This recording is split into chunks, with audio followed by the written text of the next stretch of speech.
नीति बेटा तूने मेरा फोन देखा? वो तो रहा बब्बी। नहीं वो नहीं, नया वाला। पता नहीं मैंने कहाँ रख दिया। अभी आप थोड़ी देर पहले बाहर से आई थी, कहीं भूल तो नहीं आई? मैं बाहर क्यों गई थी? विमला आंटी के यहाँ।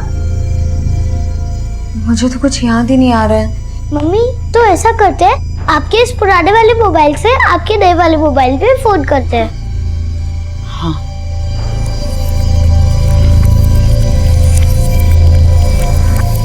कोई फोन ही नहीं उठा रहा।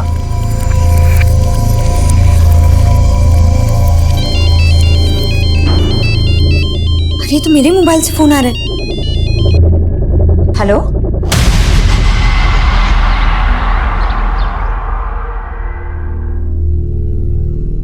भैया इसको एक गिलास जूस देना। हेलो, कहाँ हैं आप? जी आप कौन? आपका मोबाइल खो गया था, वो मुझे मिला था और उसी के लिए आप मुझसे वसंत मार्केट मिलने आने वाली थी। हाँ ठीक है भैया, आती हूँ। चल बेटा। अरे तूने अभी तक जूस फिनिश नहीं किया? भैया आप जरा इसका ध्यान रखेंगे? बस मैं 2 मिनट में आ रही हूँ, ध्यान रखिएगा इसका। बेटा मैं आती हूँ। हाँ, देख ली मैंने ब्लू कार, मैं आ रही हूँ।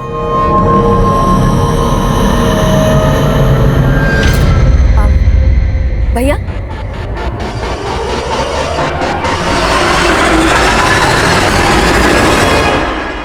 बेटा तुम्हारी मम्मी 2 मिनट बोलकर गई थी, 2 घंटे हो गए, अब तक आई नहीं। कहीं गई क्या? मालूम नहीं, मैं ढूंढ के आऊं। मगर मेरे पैसे? पैसे तो नहीं है मेरे पास।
आइए, ये देखिए सर, कल यहाँ कुछ नहीं था। मॉर्निंग में चेक किया तो लगा कोई क्राइम हुआ है, इसलिए आपको इन्फॉर्म किया सर।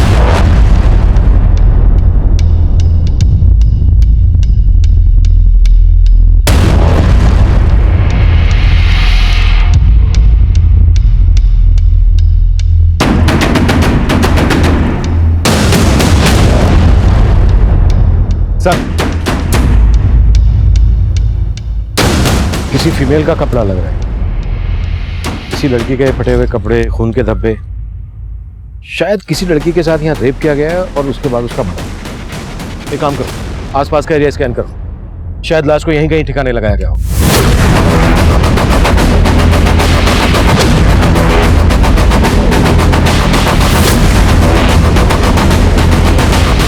सर, फिलहाल इस लेडीज फुटवेयर और फटे हुए कपड़े के अलावा यहाँ पर कुछ नहीं मिला है। जंगल काफी बड़ा है, छानबीन जारी है। यहाँ से 10 किलोमीटर के रेडियस में कोई रिहायशी इलाका नहीं है। एक काम करो, आसपास के पुलिस स्टेशन से पता करो, शायद किसी पुलिस स्टेशन में किसी औरत की गुमशुदगी की रिपोर्ट फाइल हुई है।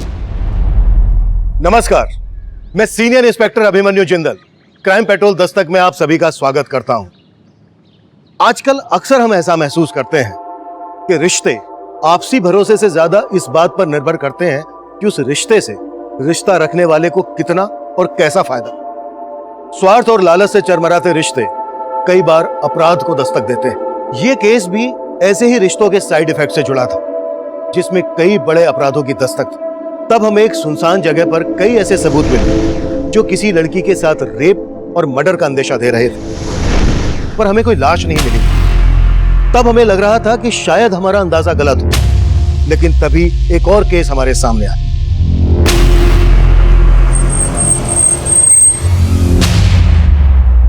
पहले कॉल है तो इस बच्ची को इसकी दुकान पर छोड़ बोल कर गई कि थोड़ी देर में आ जाएगी वापस, लेकिन वापस ही नहीं है।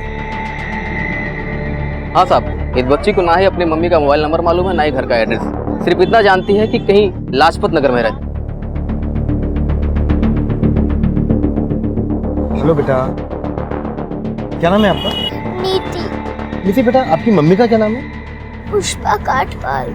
अच्छा अच्छा बेटा, आपकी मम्मी यहाँ से कहाँ गई आपको पता है?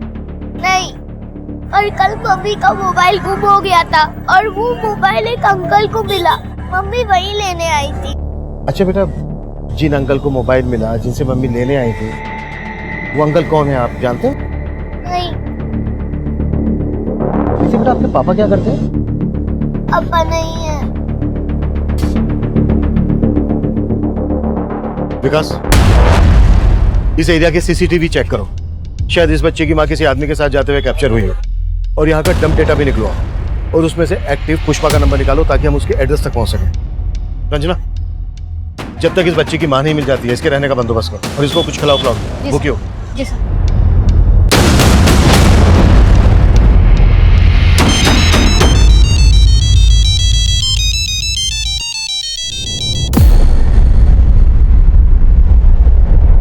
सर, नीति ने कंफर्म किया है कि यही पुष्पा कटवाल है, उसकी माँ। फिर उस मार्केट में इस आदमी के साथ एक सीसीटीवी में कैप्चर हुई थी। सर, नीति ने बोला था कि पुष्पा उस मार्केट में किसी आदमी से अपना मोबाइल लेने गई थी, तो हो सकता है आदमी वही हो। लेकिन पुष्पा इस तरह से अपनी बेटी को छोड़कर किसी आदमी के साथ क्यों जाएगी? चक्कर क्या है? सीसीटीवी के इस एंगल में गाड़ी का नंबर नहीं दिख रहा है। पुष्पा का पता लगाने के लिए इस नीली गाड़ी वाले की पहचान करना बहुत जरूरी है। जिस जंगल में खून के धब्बे देखे गए थे, वहां से 1 किलोमीटर दूर एक लड़की की लाश मिली।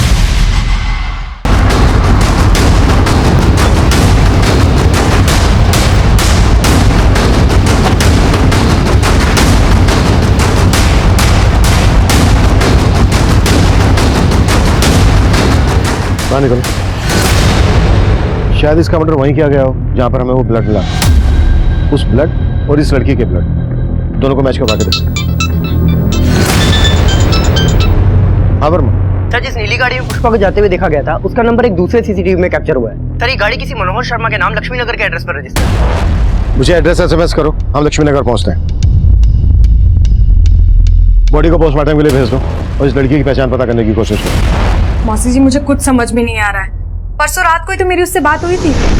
हाय अर्ना, कैसी है तू? कैसे याद किया? तेरे देहरादून में आई थी। आई हुई थी मतलब? अब कहाँ है? देहरादून में ही हूँ। एक्चुअली कुछ काम था इसलिए आना पड़ा। वैसे तो चिंता मत कर, कल सुबह तुझसे मिलकर ही वापस दिल्ली जाऊंगी। कल मॉर्निंग से मैं उसका वेट कर रही हूँ और मेरा फोन ही नहीं उठा रही है। बेटा, मुझे कुछ ठीक नहीं लग रहा, मेरा दिल बहुत घबरा रहा है। मौसी जी, जैसे ही मुझे कुछ पता चलता है ना, मैं आपको इन्फॉर्म करती हूँ। मम्मी क्या बोला दीदी ने? वही बोली जो पहले बोल रही थी। गरीबा, मेरा दिल बहुत घबरा रहा है। माँ, मुझे लगता है हमें पुलिस को इन्फॉर्म करना चाहिए।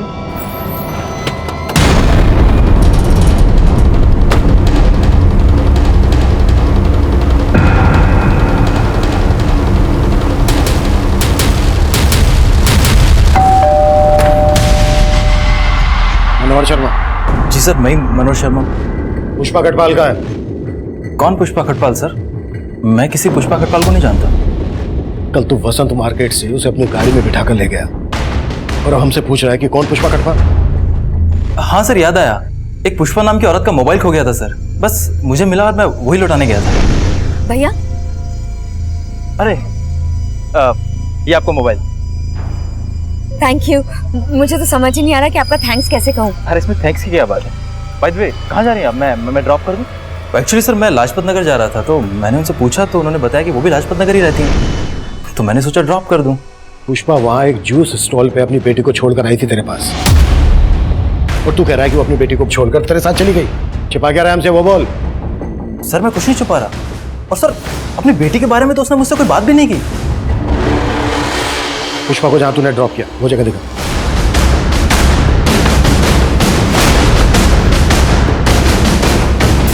सर, यही वो जगह है, यही ड्रॉप किया था मैंने उसे।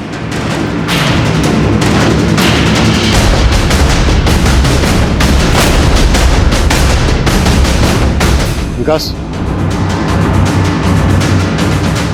यहाँ आसपास कोई सीसीटीवी नहीं है। एक काम करो, नीति को इसका फोटो दिखाओ, शायद वो इसको जानती हो। पुष्पा के साथ इसका कोई इशू, इसे ऐसे हम क्लीन चिट नहीं दे सकते। इसके बारे में सब कुछ पता करो। चल, और वो डम डेटा निकाला। हमारे लिए ये जानना भी जरूरी है कि पुष्पा कहाँ रहती है। सर डम डेटा मिल गया, हमारी टीम उसी पे काम कर रही है। गुड।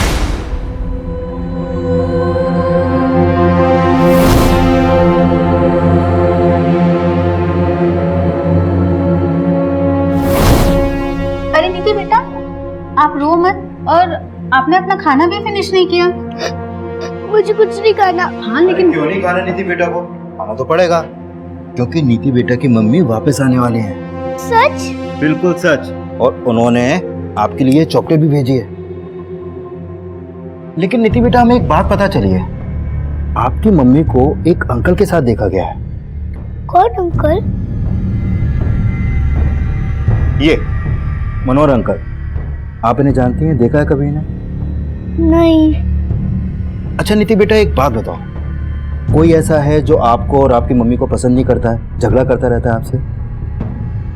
हाँ अंकल, कुछ दिन पहले एक अंकल आए थे हमारे घर पे। वो अंकल मम्मी पे बहुत चिल्ला रहे थे, फिर मम्मी ने उन्हें बाहर भेज दिया। कौन थे वो अंकल? मालूम नहीं। अच्छा, क्या कह रहे थे वो आपकी मम्मी से? मालूम नहीं, लेकिन मम्मी उनसे बहुत गुस्सा थी। सर बहुत ही ब्रूटल डेथ केस है। मुझे ऐसा लगता है कि मर्डर के पहले इसके साथ गैंग रेप हुआ है। कॉज ऑफ डेथ क्या है डॉक्टर? बॉडी में काफ़ी एक्सटर्नल इंजरीज हैं, साथ ही इसका प्राइवेट पार्ट बहुत ही बुरी तरीके से इन्फेक्टेड है। हालांकि बाकी की डिटेल्स हमें पोस्टमार्टम रिपोर्ट आने के बाद ही पता चलेंगी। डॉक्टर, जंगल से जो हमें ब्लड ट्रेसेस मिले थे, क्या उसी लड़की के? नहीं सर, वो हमने चेक किया, पर वो इन ब्लड सैंपल के साथ लड़की के ब्लड सैंपल मैच नहीं कर रहे हैं। अगर वो ब्लड इस लड़की का नहीं था तो फिर किसका था?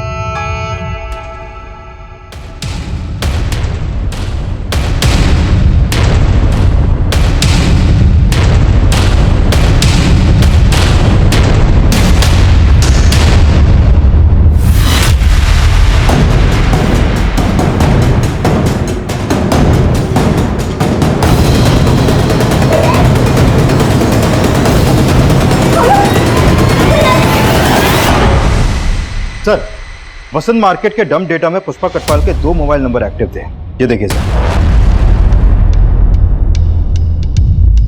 सर, पुष्पा का लाजपत नगर वाला एड्रेस मिल गया है। गाड़ी निकलो।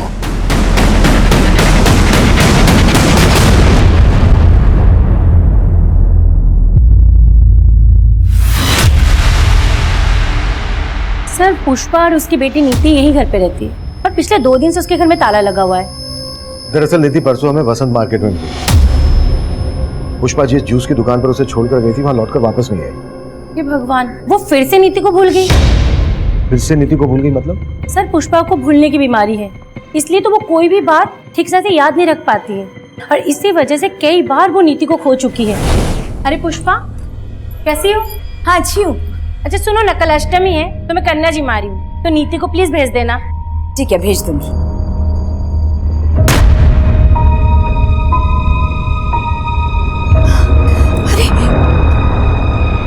नीति तुम्हारे साथ मार्केट गई थी?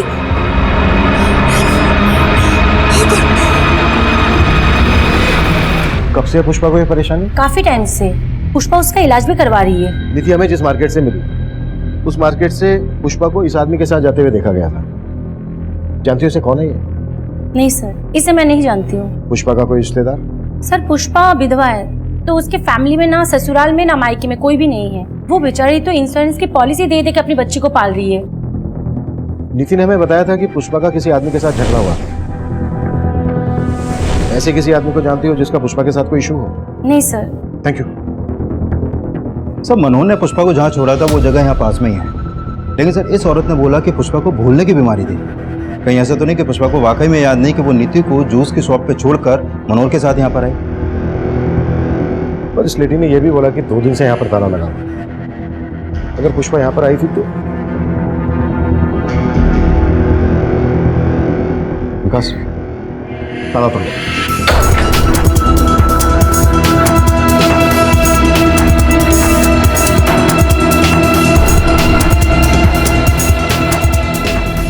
सर, यहाँ तो कुछ भी सस्पिशियस नहीं हुआ।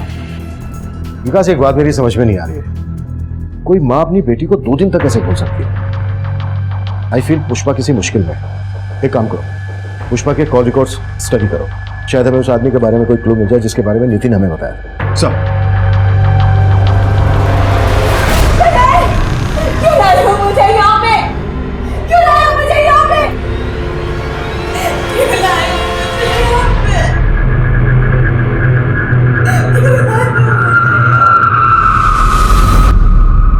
सर, देहरादून के माल रोड पुलिस स्टेशन में एक अरुणा नाम की लड़की की मिसिंग कंप्लेंट फाइल हुई थी। सर, इसकी फोटो उस लड़की से मिलती है जिसकी हमें लाश मिली थी। पुलिस कंप्लेंट किसने की थी? सर, इसकी कजन अदिति नाम है, माल रोड पे रहती है सर। इसकी कजन को बुलाकर लाश की शिनाख्त करो। सर। अरुणा!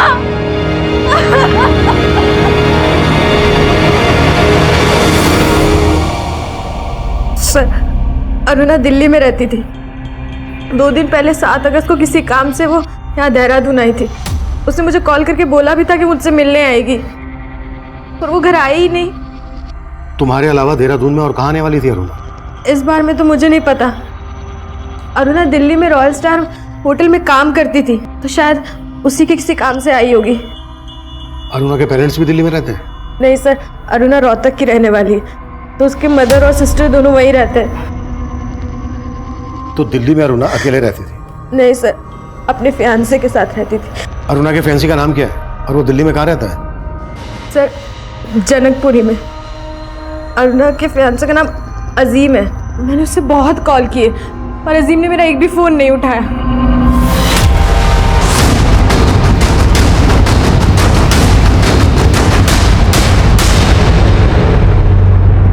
अजीम। Yes sir. हमें तुम्हारी फैंसी अरुणा की लाश मिली थी देहरादून। अरुणा की लाश? हाँ। अरुणा का सिर्फ मर्डर ही नहीं हुआ, उसका गैंग रेप भी हुआ।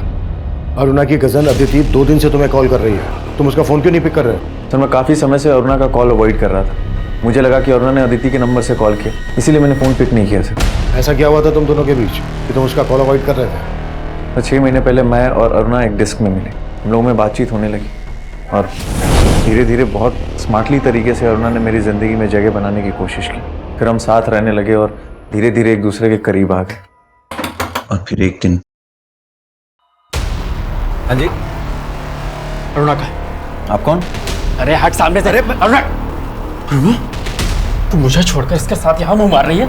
ये तू हट जा। ठीक अरुणा, मुझे 2 मिनट का टाइम दे रहा हूँ, अपना सामान पैक करो, मेरे साथ चल।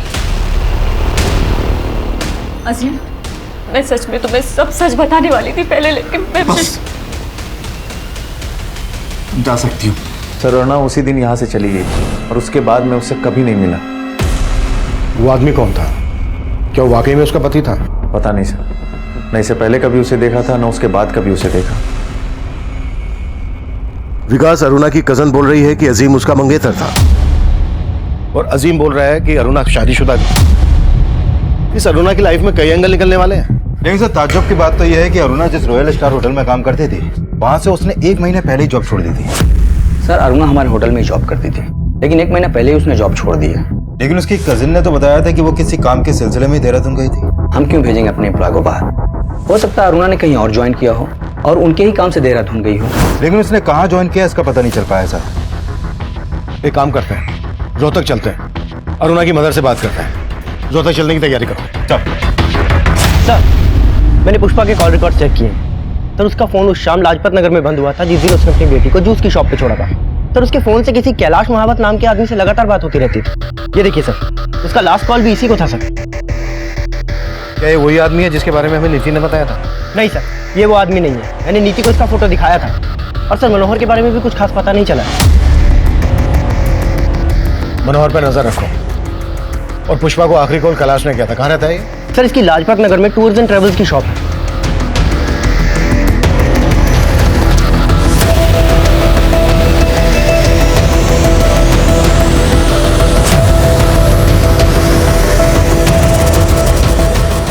सर, ट्रैवल एजेंसी के साथ साथ मैं बीसी भी चलाता हूँ और पुष्पा हमारी उस बीसी की मेंबर थी। बीसी क्या? बीसी मतलब कमेटी सर। जो मेंबर्स होते हैं उनसे थोड़ा थोड़ा पैसा इकट्ठा किया जाता है और फिर महीने के आखिर में जिसके नाम की पर्ची खुलती है उसे वो पैसा दे दिया जाता है। 7 अगस्त की शाम को पुष्पा को तुमने फोन क्यों किया था? 7? सर उसकी बीसी लगी थी ना इस महीने 5 लाख की, तो सभी मेंबर से पैसा इकट्ठा करके उसे पैसा देने के लिए बुलाया था। पुष्पा पूरे 5 लाख रुपए हैं, बार बार गिनने की जरूरत नहीं है। लो जूस आ गया, जूस पियो पहले।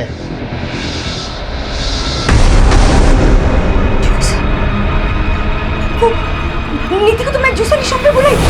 जैसे याद आया तो यहाँ से पैसे लेके तुरंत निकल गई। दिगर वो तो वहां पहुंची नहीं थी। कुछ छुपा तो नहीं रहे हो ना हमसे? नहीं सर, मैं छुपाऊंगा क्यों? जो हुआ था वही आपको बताया। जैसा कि कैलाश कह रहा है कि पुष्पा यहाँ से 5 लाख रुपए लेकर निकली थी, कहीं ऐसा तो नहीं है कि पुष्पा के गायब होने की वजह इन 5 लाख रुपए से जुड़ी है? सर मैं एक काम करता हूँ, इस दुकान से लेकर उस जूस शॉप तक के रास्ते में जितने भी सीसीटीवी हैं सबको स्कैन करवाता हूँ, शायद वहां से कोई लीड मिले। और कैलाश के बारे में भी पता करो, हो सकता है मनोहर और कैलाश का कोई कनेक्शन हो। पुष्पा के कॉल रिकॉर्ड्स में मौजूद हर नंबर की प्रोफाइलिंग करो, शायद वहां से हमें वो नंबर मिल जाए जो उस आदमी से कनेक्टेड हो जिसके बारे में नीति ने हमें बताया। सर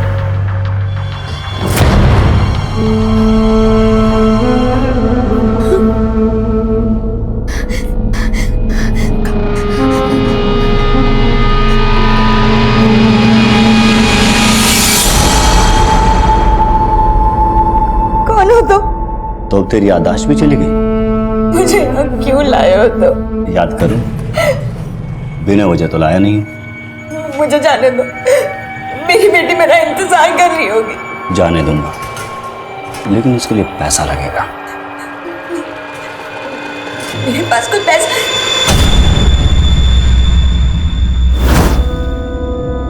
पुष्पा पूरे 5 लाख रुपए हैं।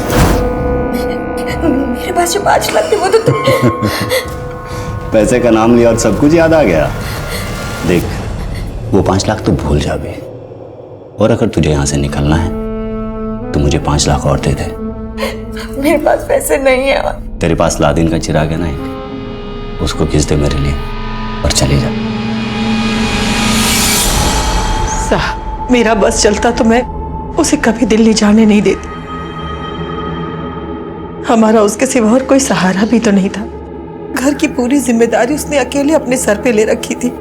एक ही झटके पे उसने हमें बेसहारा छोड़ दिया। अरुणा दिल्ली में काम क्या कर रही थी? सर दीदी रॉयल स्टार होटल में काम करती थी। होटल से हमें पता चला कि 1 महीना पहले ही उसने वहां से काम छोड़ दिया। नहीं साहब, ऐसा नहीं था। हाँ सर, दीदी ने हमें इसके बारे में कुछ भी नहीं बताया। अच्छा, अरुणा शादीशुदा थी ना? हाँ सर, लेकिन वो अपने पति के साथ नहीं रहती थी। कोई खास वजह? शादी कोई बच्चों का खेल नहीं है, जिंदगी भर का फैसला है। और विवेक तो कुछ कमाता भी नहीं है।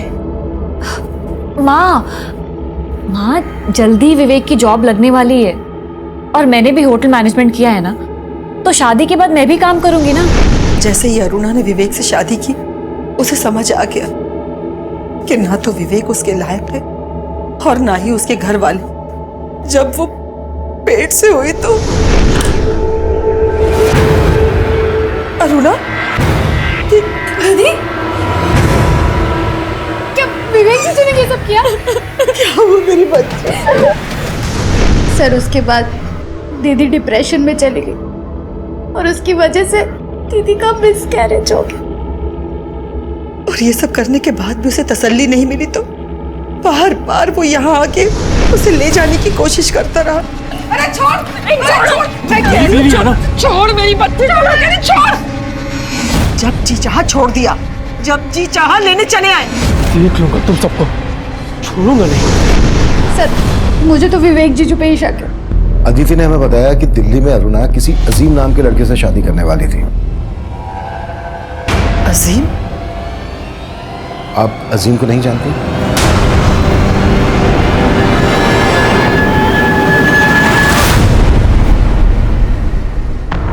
हेलो लॉकी, पैसों का इंतजाम हो गया? हाँ इंतजाम हो गए। अब कहाँ है? मैं वहां आ जाता हूँ। मैं नहीं, मैं तुझसे नहीं मिलूंगी। तू एक काम कर, पैसे लेके गोविंद मार्ग पर पहुंच। वहां सोनू नाम का लड़का तुझे फोन करेगा और तुझसे मिलेगा। तू उसे 5 लाख रुपए दे देना। देखो अब मैंने तुम्हारे पैसों का इंतजाम कर दिया, प्लीज मुझे जाने दो। मेरी बेटी मेरा इंतजार कर रही होगी। पहले पैसा मिलने दे, फिर तुझे छोड़ने के बारे में सोचूंगा।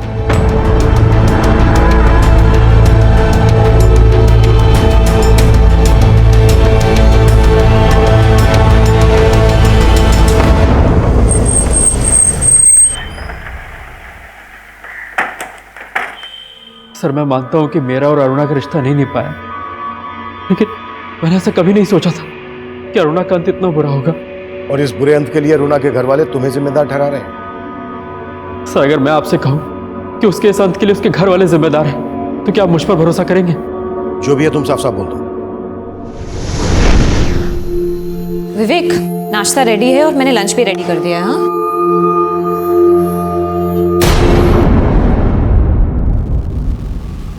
ये क्या कर रहे हो? एक बार मुझसे पूछ तो लेते मेरा ही डेबिट कार्ड यूज करने से पहले। अभी लैंडलॉर्ड को मैंने रेंट का चेक दिया है, अगर बैलेंस कम हो गया और चेक बाउंस हो गया तो? बाउंस कैसे हो जाएगा? अभी 2 दिन पहले तो हमारे अकाउंट में सैलरी आई है, पैसे कहाँ चले गए? कुछ काम था उसमें खर्च हो गए। किसमें खर्च हो गए? विवेक, जरूरी नहीं है कि मैं हर काम तुमसे पूछ के करूँ। हाँ, तो बताने में प्रॉब्लम क्या है?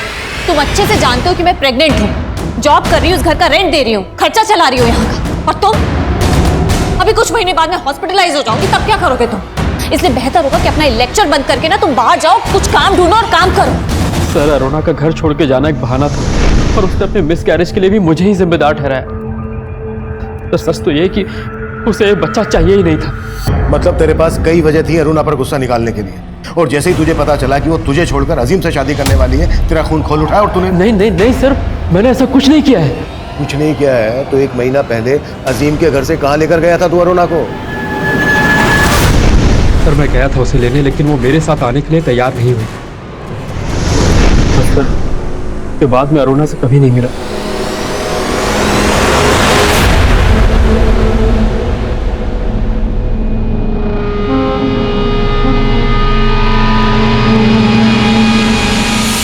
हाँ पैसा मिल गया। अच्छा पुष्पा का क्या करना है? पुष्पा तब कहाँ थी इसकी हमें कोई लीड नहीं मिल रही थी, लेकिन पुष्पा के कॉल रिकॉर्ड से उस आदमी के बारे में हमें कुछ पता नहीं चल रहा था। साजिश करने वाला कोई और ही था। वहीं अरुणा के केस में अरुणा का दोस्त अजीम, अरुणा का पति विवेक और होटल रॉयल स्टार का मैनेजर रोहित हमारे प्राइम सस्पेक्ट थे। अजीम और रोहित दिल्ली में रहते थे, विवेक रोहतक में रहता था, और अरुणा की लाश मिली थी हमें देहरादून में। अरुणा का गैंग रेप किन्होंने किया होगा, उसका मर्डर किस मकसद से किया गया होगा, ये पहली तब हमारे लिए और जटिल बनने वाली थी। सर मैंने अरुणा के कॉल रिकॉर्ड स्टडी किए। उसका फोन 8 अगस्त की दोपहर तक उसी जंगल में एक्टिव था जहां से उसकी लाश मिली। लेकिन सर पोस्टमार्टम रिपोर्ट के हिसाब से तो उसकी मौत 8 अगस्त की सुबह 4 बजे के आसपास ही हो गई थी। हो सकता है उसका मर्डर करने के बाद उसका मोबाइल फोन वहीं पर डंप कर दिया गया हो। लेकिन सर इस पोस्टमार्टम रिपोर्ट में यह भी सामने आया है कि अरुणा का गैंगरेप उसकी मौत से करीब 6 से 7 घंटे पहले हुआ था, और उसकी मौत उसके सर पे लगी चोट से ज्यादा खून बहने की वजह से हुई थी। जंगल में जो हमें ब्लड स्पॉट मिले हैं वो अरुणा के ब्लड से मैच नहीं करते। इससे ये तो साफ है कि अरुणा का मर्डर हुआ नहीं हुआ, कहीं और हुआ होगा। अरुणा की बॉडी को बोरे में भरकर डंप किया गया। इसके लिए हमें यह जानना जरूरी है कि 7 अगस्त को अरुणा दिल्ली से देहरादून क्यों आई होगी। सर अरुणा के कॉल रिकॉर्ड में अदिति के अलावा देहरादून का और कोई नंबर नहीं मिला है। अगर अरुणा बस, ट्रेन या फ्लाइट से दिल्ली से देहरादून आई है तो कोई ना कोई लीड मिल जाएगी। विकास, 6 और 7 अगस्त का फ्लाइट, बस, ट्रेन रिजर्वेशन चेक करो। हो सकता है अरुणा किसी के साथ दिल्ली से देहरादून आई हो। और अदिति के बारे में भी पता, उसने ना तो हमें विवेक के बारे में बताया और अजीम को वो अरुणा का मंगेतर बता रही है, जबकि अरुणा की मां अजीम के बारे में कुछ जानती नहीं है। पुष्पा का कुछ पता चला? सर मैंने मनोहर और कैलाश दोनों को अच्छे से खंगाला, लेकिन कुछ नहीं मिला सर।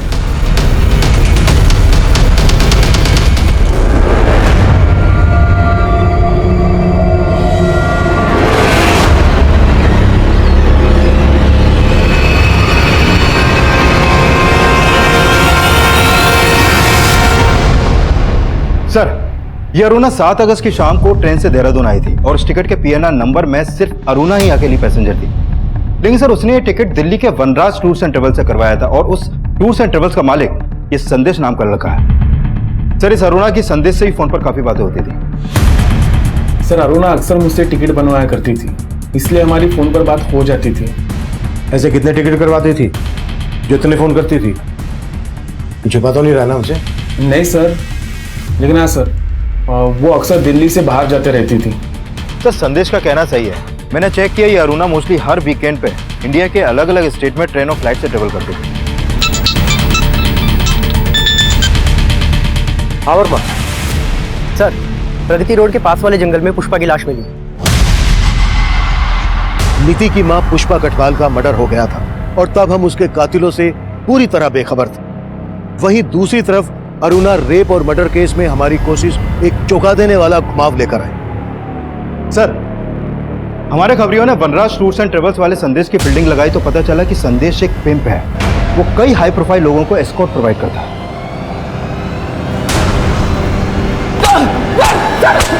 सर मैं मानता हूँ कि मेरा धंधा गलत है, लेकिन अरुणा के मर्डर से मेरा कोई लेना नहीं है। अरुणा को देहरादून क्यों भेजा था ये बोल? क्योंकि वो मेरे लिए काम करती थी, वो भी एक एस्कॉर्ट थी। अरुणा एक प्रोस्टिट्यूट थी? हाँ सर, वो सिर्फ नाम के लिए रॉयल स्टार होटल में काम करती थी और उस होटल का जो मैनेजर है रोहित, वो भी मेरे धंधे में इन्वॉल्व है। सर, अरुणा अपने क्लाइंट के साथ मेरे होटल आया करती थी। उसे वो क्लाइंट संदेश ही दिलवाता था। इसके अलावा मेरा कुछ लेना देना नहीं है सर। अरुणा कब से काम कर रही थी तेरे लिए? करीब 1 साल से। वो रोहतक से मेरे पास जॉब मांगने के लिए आई थी। देख अरुणा, अगर तू चाहे तो लाख रुपए महीना कमा सकती। पर कैसे? सर मैंने उसे एस्कॉर्ट बनने का ऑफर दिया था। पहले तो वो चली गई, लेकिन फिर कुछ दिन बाद वापस लौट के आई। देखो अरुणा, शुरू में ना थोड़ी हिचक होती है, पर तुम टेंशन मत लो। हाँ, बस तुम्हें ना थोड़ा अपना मेकओवर करना पड़ेगा। कि मैं उसे दिल्ली के बाहर अपने क्लाइंट्स के पास भेजने लगा। 7 अगस्त को देहरादून तूने अपने किस क्लाइंट के पास भेजा था अरुणा को? सर वो क्लाइंट मेरा नहीं, देहरादून के मेरे एक आदमी का था। तेरे किस आदमी का? कैलाश महावत।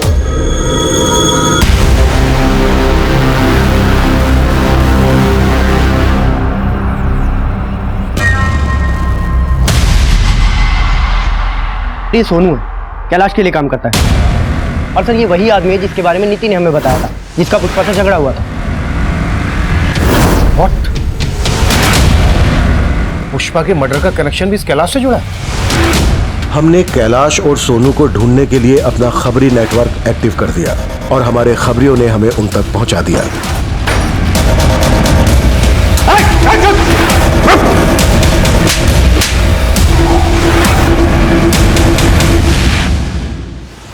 सर, अरुणा के मर्डर में मेरा कोई हाथ नहीं है सर। और पुष्पा से तेरा और सोनू का क्या कनेक्शन है?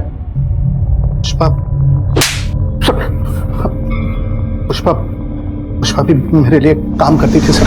अच्छा सुन, वो मेरे क्लाइंट को ना अरुणा को फोटो बड़ा पसंद आया, तो एक काम कर, 5 अगस्त को बुला ले उसे देहरादून, उनकी जंगल पार्टी को रंगीन बनाने के लिए। लेकिन अरुणा की कीमत याद है ना? और मेरा पहले का 5 लाख भी बकाया है। अरे कौन सा 5 लाख? 3 लाख बकाया था सिर्फ। वो बहुत बड़ी भुलक्कड़ थी सर, हमेशा मेरे पैसे देना भूल जाती थी। उस दिन मैंने उसे पीसी के पैसे देने नहीं बुलाया था, बल्कि अपने पैसे मांगने के लिए बुलाया था। ये ले तेरे 3 लाख। महानात्मा, 5 लाख थे, 5 लाख और 1 लाख इस बार का, 6 लाख रुपए लूंगा मैं। अरे तेरा दिमाग खराब हो गया है क्या? पहले के 3 लाख और इस बार के 1 लाख बस। तेरा दिमाग खराब है? ये जूस मत दे उसे, जहर दे, जहर। निकल बाहर। सुन, 6 लाख रुपए चाहिए मुझे पूरे, 3 लाख नहीं लूंगा।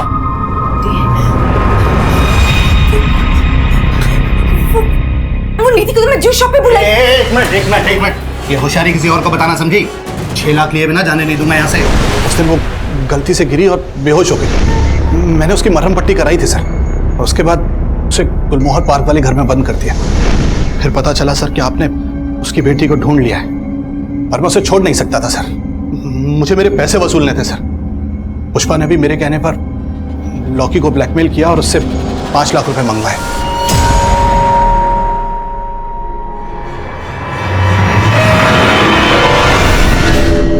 ये लॉकी कौन है? लॉकी पुष्पा का एक क्लाइंट सर। पुष्पा ने अरुणा को उसके पास भेजा था। और हमें पूरा यकीन था सर, उसका मर्डर, गैंग रेप वगैरह सब लॉकी ने किया था। तो तू कह रहा है कि अरुणा का मर्डर लॉकी ने किया था? जी सर। कहाँ में लगा है लॉकी?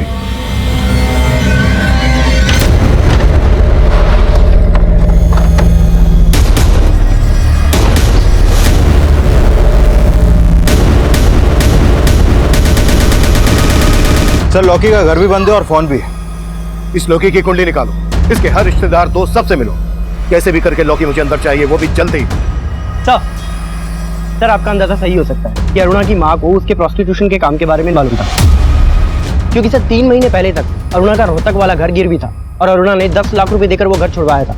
और सर ये संदेश भी रोहतक का ही रहने वाला है। और सर अरुणा के आस पड़ोस के लोगों को भी शक है कि अरुणा प्रोस्टिट्यूशन के काम से जुड़ी हुई थी। आप ही ने अरुणा को दिल्ली संदेश से मिलने के लिए भेजा था और संदेश भी यहीं रोहतक का रहने वाला है।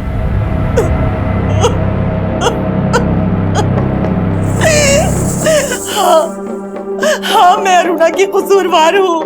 क्या करती मैं? उसके बाप के जाने के बाद घर में खाने के भी पैसे नहीं थे, ये घर गिरवी रखना पड़ा मुझे। और अरुणा विवेक से शादी करके विवेक के लिए कमाने लगी। और इसी लालच में आपने अरुणा को विवेक से अलग कर दिया। कहीं ऐसा तो नहीं है कि अरुणा अजीम से शादी करना चाहती थी, ये बात आपको रास नहीं आई और आप ही ने अरुणा को? नहीं साहब नहीं, मैं बुरी जरूर हूँ लेकिन इतनी भी बुरी नहीं। आखिर मैं अरुणा की माँ हूँ, मैं अपनी बच्ची के साथ ऐसा कैसे कर सकती थी? हाँ विकास, तो मैंने लोकेश और लॉकी के कॉल रिकॉर्ड स्टडी किए, उसमें अरुणा के पति विवेक का नंबर मिला है। ओके सर मेरे यकीन मानिए सर मैंने अरुणा को नहीं मारा, मैं सच कह रहा हूँ सर, मैंने उसका मर्डर नहीं किया है। तूने मर्डर नहीं किया तो लॉकी से करवाया? नहीं सर, लॉकी ने भी उसका मर्डर नहीं किया है। 7 अगस्त की रात को अरुणा को लॉकी ने हायर किया था और हमें यह भी पता चल गया कि 7 अगस्त की रात को तू देहरादून में था। सर ये सच है कि उस दिन मैं देहरादून गया था, क्योंकि मुझे छोड़ने के बाद सर अरुणा और उसकी बात दोनों पैसे के लालच में अंधे हो गए थे। सर मुझसे यही बात बर्दाश्त नहीं हुई, मैं उससे मिलकर अपनी भड़ास निकालना चाहता था, पर सर उसने मुझसे मिलने तक से मना कर दिया, इसलिए मैंने उसको लॉकी के थ्रू हायर किया सर।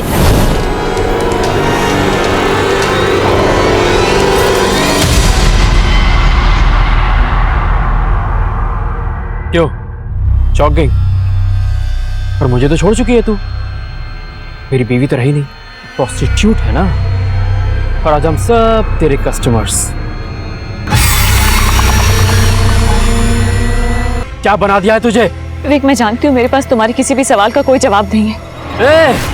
चलो रे, हो गई हमारी बातचीत, जो काम करने आए हो ना वो काम करो। विवेक तुम और सर अरुणा ने मेरे फ्रेंड को इंजर्ड कर दिया था सर, मैं सच कह रहा हूँ सर मैंने अरुणा को नहीं मारा है। तू ऐसे नहीं बोलेगा ना? बोल, लॉकी और बाकी के दोस्त कहाँ हैं तेरे?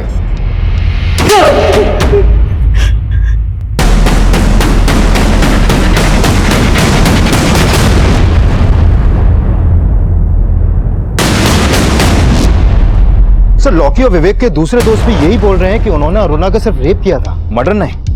पोस्टमार्टम रिपोर्ट से भी यही सामने आया है कि अरुणा का मर्डर उसके गैंग रेप से लगभग 6-7 घंटे के बाद हुआ। अगर उन्होंने ही मर्डर किया है तो इतनी देर तक रुके क्यों? हो सकता है विवेक सही बोल रहा हो, उन्होंने वास्तव में अरुणा को जंगल में छोड़ दिया हो। एक काम करो, फिर से पूछताछ करो। चल। हाँ सर, उस रात इस लड़की को देखा था मैंने ऑटो स्टैंड के पास, काफी बुरे हालत में थी।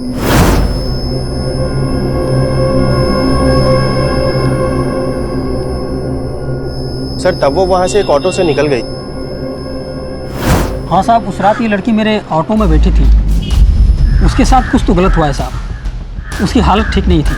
कहाँ छोड़ा था इस लड़की को, बता सकते हो? सर मैंने उस लड़की को यहीं उतारा था और वो इसी बिल्डिंग में गई थी।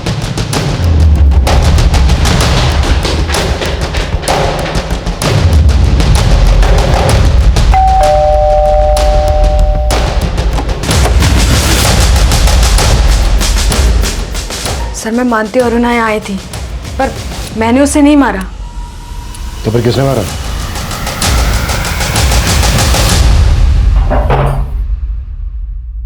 हो जाओ शुरू। बोलो।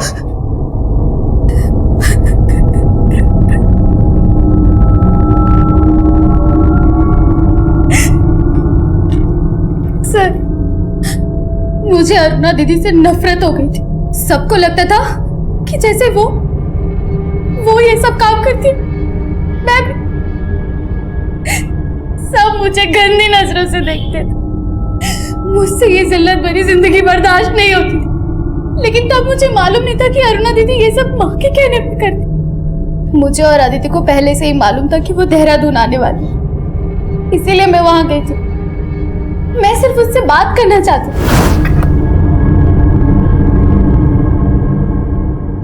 अरुणा,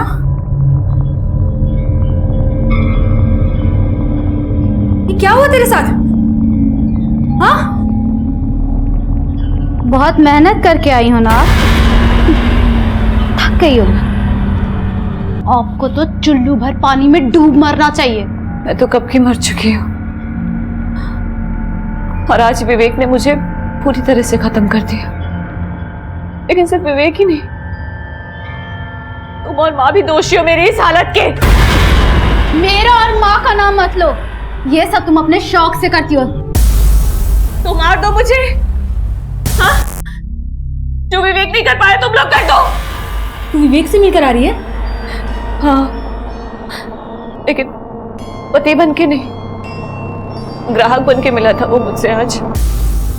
लेकिन वो सही कह रहा था, मेरी इस हालत के लिए माँ जिम्मेदार है, समझी? अदिति ने कहा कि अगर हमने दीदी की लाश डंप नहीं की तो हम दोनों फंस जाएंगे। सर, मुझे पता था उस रात अरुणा जंगल पार्टी में कहाँ से आई है। उसने बोला कि विवेक ने उसका रेप किया है, तो हमने सोचा उसकी बॉडी वहीं डंप कर देते हैं, इसलिए मैंने अपने फ्रेंड से उसकी कार बोरो की। सर, माना मैंने अरुणा दीदी को मारा, लेकिन उनका दम घुटने वाली माँ ही थी। अगर मुझे पहले पता होता तो मैं अरुणा दीदी को नहीं, माँ को ही मार डालती। अगर तुमने सब कुछ पहले से ही समझने की कोशिश की होती तो आज तुम्हें ये पछतावा नहीं होता। गलतियां इंसान की फितरत है, जिसको सुधारने की गुंजाइश हमेशा रहती है। सही और गलत का चुनाव चाहे कितना भी मुश्किल हो, लेकिन तब भी हमें अपनी जरूरत के आगे कभी घुटने नहीं टेकने चाहिए। अरुणा जानती थी कि वो जो कर रही है गलत है।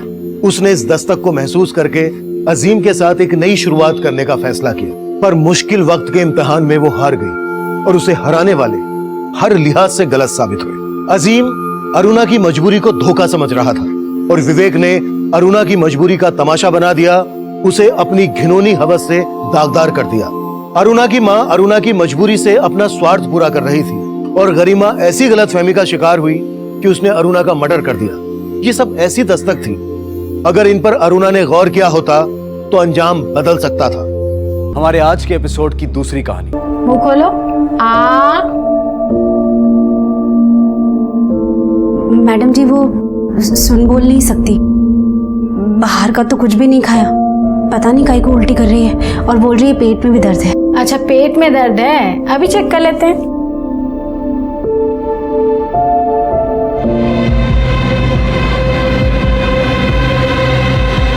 अंदर चलते हैं। हाँ,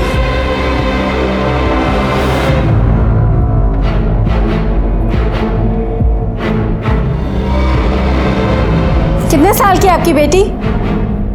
मैडम जी, गए महीने 12 की होके 13 लगी है। आपकी बेटी पेट से है। क्या? 2 महीने का गर्भ है।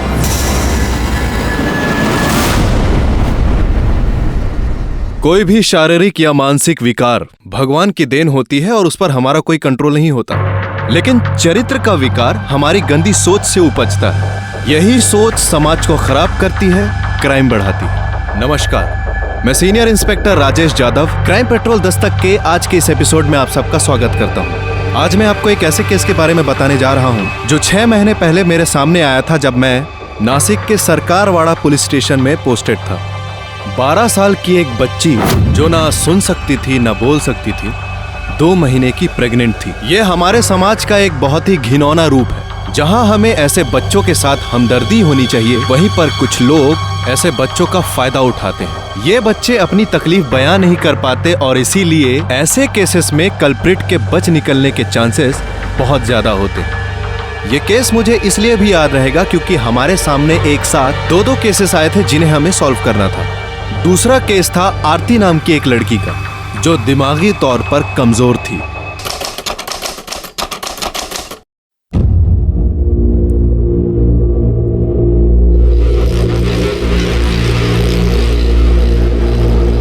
बेटा, बहू तेरा इंतजार कर रही है।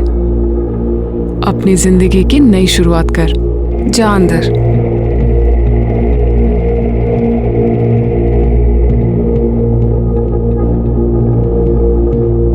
हे भगवान, सब ठीक ठाक हो।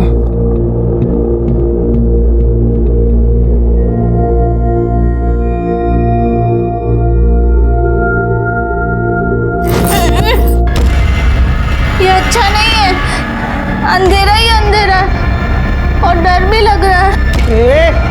कौन है तू? कौन है? मेरे कमरे में क्या कर रही है? तू कौन है और तू यहाँ क्या कर रहा है? ये मेरा कमरा है। चल निकल इधर से। चल निकल। झूठे, जा, ये मेरा कमरा है। आंटी ने बोला जा तू। हाँ, आंटी आप कितनी गंदी हो, कितनी गंदी बातें करती है। मैं नहीं करूँगी ये सब। अरे बेटा, अब तेरी शादी हो गई है, अब ये गंदी बातें नहीं होती है, समझा कर। नहीं नहीं नहीं, मैं नहीं करूँगी। मैं मम्मी पापा को बोल दूंगी आप मुझे गंदी बातें बोल रही थी। पापा ने मुझे यहाँ खेलने भेजा था सिर्फ। तो बेटा, ये भी तो एक खेल ही है जो अब तुझे मोहित के साथ खेलना है। नहीं नहीं नहीं नहीं, मुझे कुछ नहीं सुनना। वो बहुत गंदा लड़का है, उसने मुझे मारा और मुझे कुत्ता बोला और मेरी बाल भी खींचे। मैं नहीं करूँगी। मुझे आप नहीं नहीं नहीं, मेरे को नहीं सुनना। मुझे कुछ मत बोलो, मत बोलो।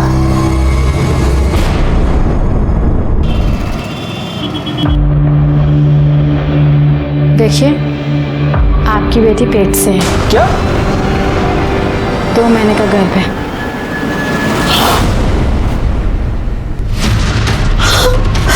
12 साल की है वो, उसे पता तक नहीं है कि उसके साथ हुआ क्या है। एक तो ठीक से उसका ध्यान नहीं रखा, ऊपर से उसी को ब्लेम कर रहे हो। मैडम जी, हम लोग गरीब लोग हैं, पूरा दिन काम करते रहते हैं हम लोग। अगर इसका पीछू पीछू घूमेंगे तो खाएंगे कहाँ से, बताइए आप। मैडम जी, ये क्या हो गया? हम लोग क्या करें? आपको फौरन पुलिस में जाकर रिपोर्ट लिखानी चाहिए। हमारे रहते हुए इसके साथ इतना गलत हो गया। हम नहीं रहेंगे तो रोज कोई ना कोई इसका फायदा उठाएगा। कैसे बचाएंगे इसे? इधर हिम्मत से काम ले, मार देते इसे, खत्म कर देते। बेटी है वो मेरी, ऐसे कैसे बोल रही? मार देते हो? सुनंदा मेरी भी बेटी है, फिक्र है मुझे इसकी। अरे मैं समझ नहीं पा रहा हूँ कि क्या करूँ उसके साथ।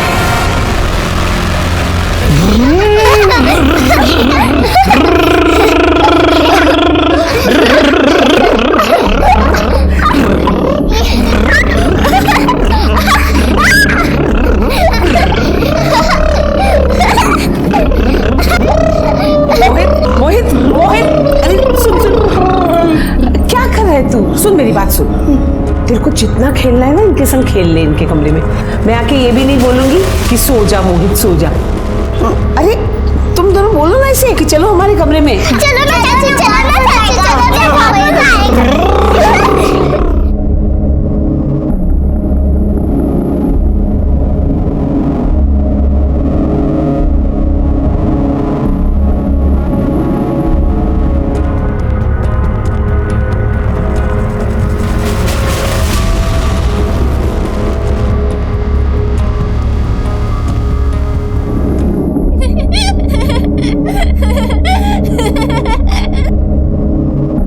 ये खेल बहुत अच्छा है, मुझे बहुत मजा आता है।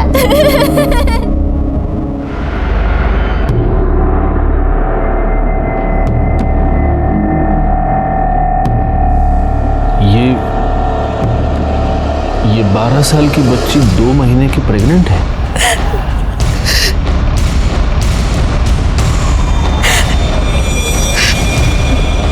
मुझे एक बात बताइए, इसका डेली रूटीन क्या है?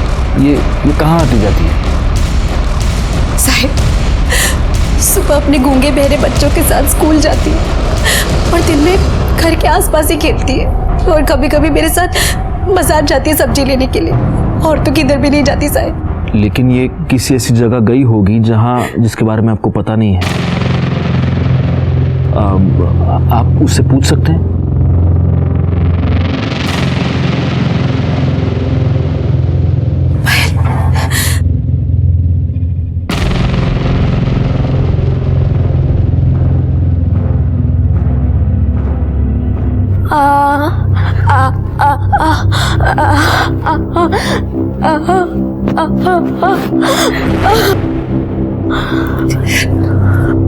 साहिब बोल रही है किधर घर बनने का काम चालू है, उधर ही गई थी।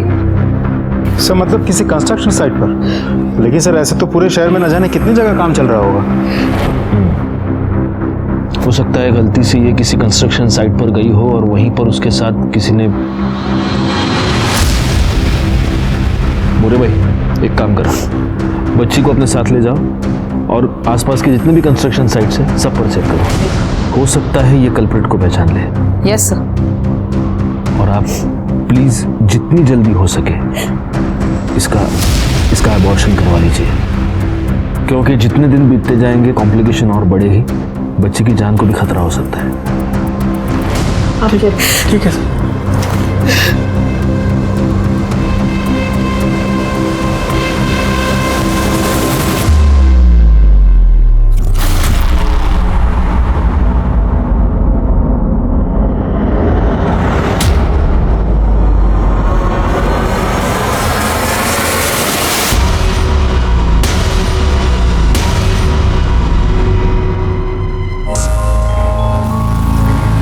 आटा कम पड़ेगा।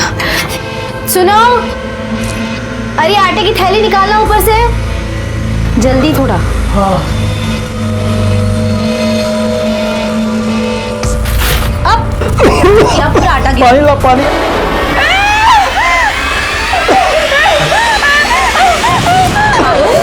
अरे क्या हुआ? अरे बाबा कुछ नहीं, वो आटा गिरा ना तो भूत जैसा दिख रहा है, इसके लिए वो डर गई। तेरा बाबा है। कुछ नहीं कुछ नहीं।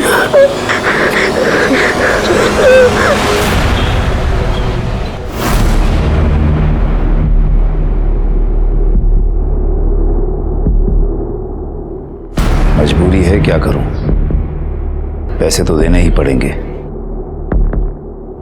पर इतना मुझे भी मालूम है कि जो हो रहा है वो गलत हो रहा है। सही गलत क्या होता है भाऊ, सिर्फ काम होने से मतलब है। वैसे भी खानदान का वारिस पाने के लिए ये रकम बहुत कम है। चलता हूँ।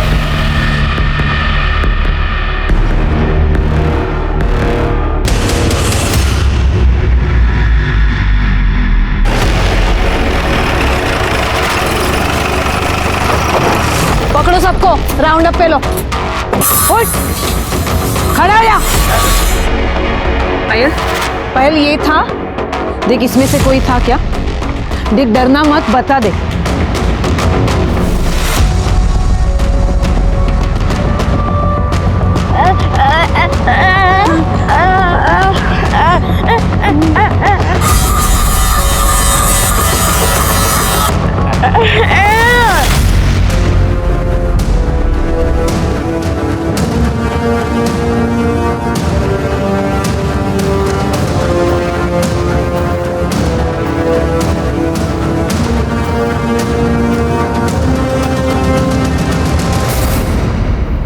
तुम इतना नहीं कर सकती कि रात को मोहित को आरती के कमरे के आसपास जाने से रोक लो? तुम्हें पता है ना हमें आरती से बेटा चाहिए। और अगर उसे बेटी हुई तो? कैसी बातें कर रही हो बहू? देखना इस बार बेटी नहीं बेटा ही होगा। और अगर इस बार भी बेटी हुई ना तो मैं अपने हाथों से उसका गला घोंट दूंगा। देखना सब कुछ अगर ठीक ठाक चलता रहा तो इस घर को बहुत जल्द एक वारिस मिलेगा। मेरे फायदे की बात हो रही है क्या?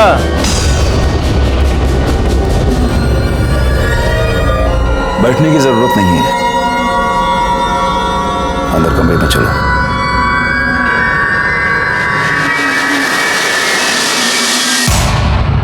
आजा पायल, चल कुछ नहीं होगा, आजा बैठ जा बेटा आराम से। क्या स्टेटस है अभी?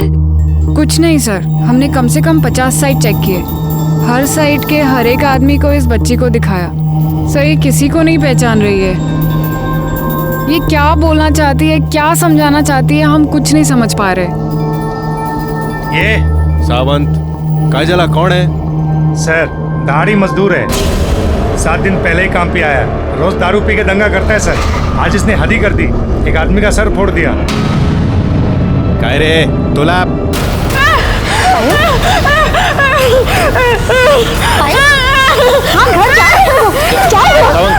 एक काम करो, इसको ले जाओ और उसको बिठा के रखो। सर चल।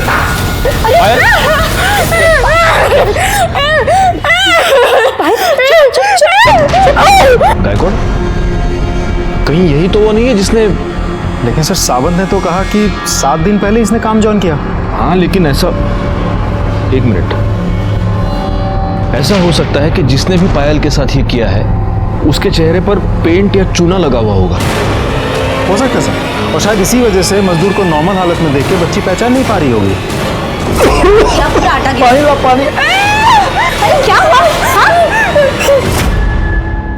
एड़ी हो गई क्या तू? हाँ कुछ भी मत बोल, समझे क्या? फिर तुम्हें उस दिन आटे में लिपटा देकर पायल चिल्लाई क्यों? अरे मुझे क्या मालूम क्या कुछ चिल्लाई हुआ? लेकिन मुझे मालूम है, आज पुलिस स्टेशन में भी उन लोगों ने एक आदमी को पकड़ा था जो पेंट में लिपटा हुआ था और पायल उसे देखकर चिल्लाई। ऐसा हो सकता है कि जिसने भी पायल के साथ ये किया है उसके चेहरे पर पेंट या चूना लगा हुआ होगा। और पायल तुम्हें ही देखकर चिल्लाई थी और तभी मैं समझ गई कि पायल के साथ ये गंदा काम तुमने ही किया है। पागल, हाँ? मेरे पे ऊपर आटा गिरा था क्या नहीं? और रोज गिरता है मेरा अंदर आटा। एक बात बताओ, जब भी तुम चक्की से आते हो और आटे में लिपटे हुए होते हो वैसे ही दिखते हो कि नहीं? और तभी मैं सोचूं कि आजकल नहा धो के क्यों आ रहे हो? देख तू परेशान है, मेरे को मालूम है पायल को लेके। उसके लिए मेरे ऊपर इल्जाम मत लगा, मेरी भी बेटी है वो। मैं इल्जाम नहीं लगा रही हूँ, तुमने ही पायल के साथ गंदा काम किया है। हाँ, और तभी मैं सोचूं कि उसे मारने की बात क्यों बोल रहे थे? मार देते ऐसे, खत्म कर देते ताकि तुम पकड़ा ही ना जाओ। एक और लो, खूब टिकट आए सर, बस बस। अरे तो क्या हुआ, लो लो एक बस है सर, बस। क्या तुम भी गायकवाड़? कोटवारी कंस्ट्रक्शन साइट पर एक लड़की की लाश मिली है।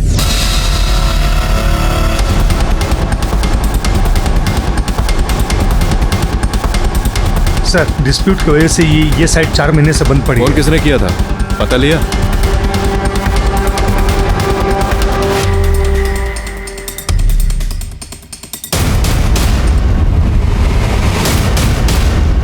ये हटाना जरा।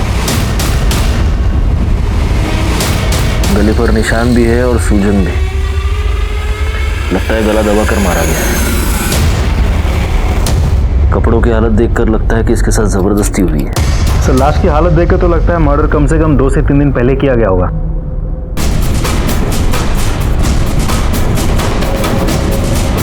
सर आधी खाई हुई चॉकलेट कि इतनी बड़ी लड़की चॉकलेट के लालच में यहाँ तक आ गई? लालच में नहीं आई होगी, नहीं हो सकता है इसका कोई बॉयफ्रेंड हो जो इसे यहाँ पर ले आया और उसने चॉकलेट खिलाई हो उसको। ये सुनसान जगह देखकर इस पर जबरदस्ती की और फिर उसे मार दिया। एक काम करो, बॉडी पोस्टमार्टम के लिए भेज दो, फॉरेंसिक को फ़ोन करो और इसकी तस्वीर आसपास के सारे पुलिस स्टेशन में सर्कुलेट करो। देखो इसकी कोई मिसिंग कंप्लेंट फाइल हुई है क्या। सावंत मोड़ जरा पूर्ण साइट छान मारा, देखो कुछ मिलता है क्या, आई कार्ड वाई कार्ड। और गायकवाड़ फॉरेंसिक वालों को फ़ोन करो, उनको बोलो कोई सीनियर बंदा भेजे, बहुत सारे फिंगरप्रिंट्स मिलेंगे यहाँ पर। जी सर। सर कंस्ट्रक्शन साइट पे हमें जिस लड़की की डेड बॉडी मिली थी उसका नाम है आरती ठाकुर। सर 3 दिन पहले गंगापुर पुलिस स्टेशन में उसकी मिसिंग कंप्लेंट दर्ज हुई थी। किसने की थी कंप्लेंट? सर लड़की के पिता जगमोहन लाल ने। हमने बॉडी आइडेंटिफिकेशन के लिए उनको थाने बुलाया है। सर आरती की postmortem report. Sir postmortem report के मुताबिक आरती की मौत 2 सितंबर को दोपहर 2 से 4 के बीच गला घोटने की वजह से हुई थी। बॉडी पे खरोच के निशाने और चूने के ट्रेसेस भी हैं। सर मरने से पहले उसने चॉकलेट खाई थी और वो 2 महीने की प्रेग्नेंट थी। लेकिन सर पोस्टमार्टम रिपोर्ट के मुताबिक आरती ठाकुर के साथ मरने से पहले सेक्सुअल एब्यूज ऐसा कुछ नहीं किया गया था। गॉड, कहीं इस आरती ठाकुर और पायल के केस में कोई कनेक्शन तो नहीं है? क्योंकि देखो ना, दोनों केसेस में बहुत सारी सिमिलैरिटीज हैं। कंस्ट्रक्शन साइट, चूना, जबरदस्ती। हो सकता है सर, क्योंकि पायल बच्ची है तो शायद उसने पायल को ओवरपावर किया और उसके साथ रेप किया। अब कोशिश उसने आरती के साथ भी की होगी, आरती ने रिएक्ट किया होगा, चिल्लाई, चीखी, तो कुछ कर नहीं पाया और गुस्से में आके आरती को मार दिया होगा। वैसे पायल के केस का क्या स्टेटस है?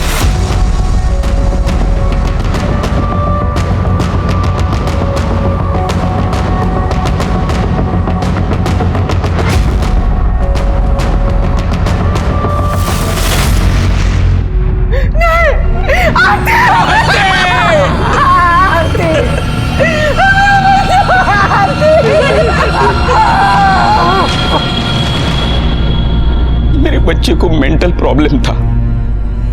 उसकी उम्र तो बढ़ गई थी लेकिन दिमाग नहीं। इकलौती बच्ची थी हमारी, बड़े प्यार से पाला था उसे, कभी बोझ नहीं समझा हमने। हमें पता था कि सारी उम्र हमें ही उसकी देखभाल करनी है, क्योंकि बाकी सारी लड़कियों की जैसी उसकी शादी कभी नहीं हो सकती थी। लेकिन अचानक एक दिन सामने से उसके लिए रिश्ता आया। देखिए, आपकी बेटी आरती हमारे बेटे मोहित के लिए एकदम परफेक्ट मैच है।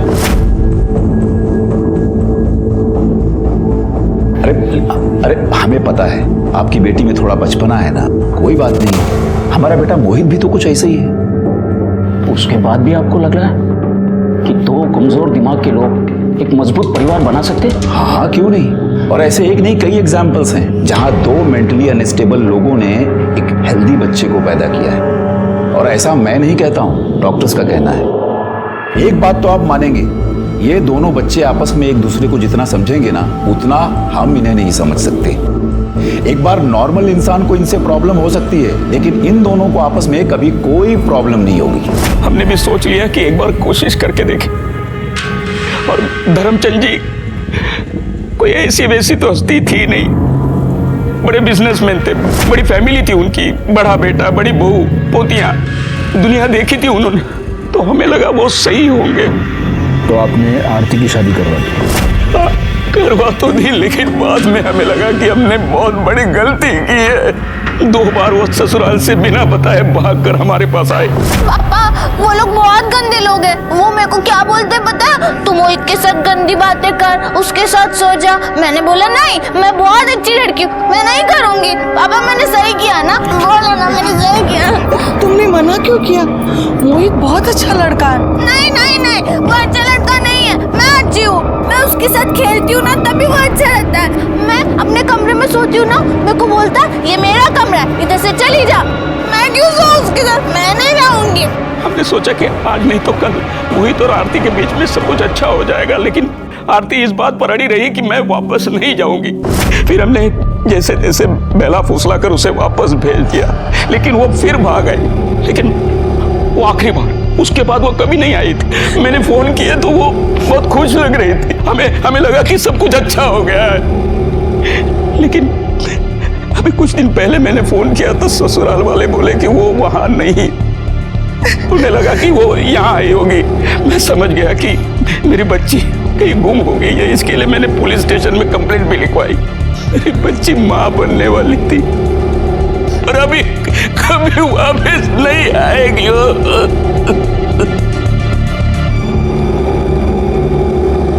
देखो, तुम लोगों में से कोई भी इस लड़की को जानता है तो अब भी बता दो, बाद में मौका नहीं दूंगी। आखिरी मौका दे रही हूँ। मैडम, हमें मालूम नहीं। मैडम, मेरी बच्ची का रो रो के बुरा हाल, क्या करूँ कुछ समझ में नहीं आ रहा।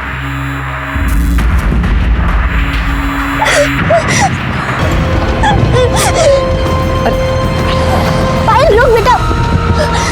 पायल, पायल रुक। क्या हुआ? हाँ? मैडम, पायल बहुत परेशान हो गई है, मैं उसे घर ले जाके थोड़ा आराम करने देती हूँ। देखिए, आप उसको लेके जा सकते हैं, लेकिन उससे पहले इसे पुलिस स्टेशन चलना पड़ेगा। ये क्या रोज रोज का नाटक लगा रखा है? मेरी बच्ची के साथ गलत हुआ है, जिसने गलत किया उसे तो आप लोग पकड़ नहीं रहे, लेकिन हम लोग को रोज रोज हाजिरी लगानी पड़ रही है। देखिए ये प्रोसीजर चल पाया, आज इनका नाटक खत्म कर ही देते हैं। साहब बहुत हुआ साहब, हमें और जांच नहीं करवानी है, हमें अपना केस वापस लेना है। केस वापस लेना है? हाँ साहब। हम उस आदमी को ढूंढने की कोशिश कर रहे हैं जिसने आपकी बच्ची के साथ। मेरी पायल अभी बहुत छोटी और उसे ऐसे गली गली घुमाना नहीं होगा सर। देखिए हमें ये करना पड़ रहा है क्योंकि हम उसे ढूंढने की कोशिश कर रहे हैं। क्या आप ये नहीं चाहते कि उसे सजा हो? साहब क्या फर्क पड़ जाएगा साहब, वो पकड़ा जाए, उसे सजा मिले ना मिले साहब। पहले भी साहब इसकी शादी नहीं होने वाली थी, अब तो इतनी बदनामी हो गई है कि अब तो हो ही नहीं सकती ना उसकी शादी साहब। नहीं साहब, बच्ची है साहब, भूल जाएगी साहब, वो भूल जाएगी साहब। भूल जाएगी? मुझे यकीन है कि अभी अगर पायल बोल पाती तो ये यही बोलती कि उस आदमी को सजा मिलनी चाहिए, वो पकड़ा जाना चाहिए। क्या तुम चाहती हो कि वो आदमी ऐसे खुला घूमता रहे और पायल जैसी बच्चियों को अपना टारगेट बनाता रहे? देखो मैं तुम्हारी तकलीफ समझता हूं, लेकिन मैं रिक्वेस्ट करता हूं प्लीज प्लीज हमें थोड़ा सा टाइम और दीजिए प्लीज। हम उसे जरूर पकड़ लेंगे। ठीक है सर।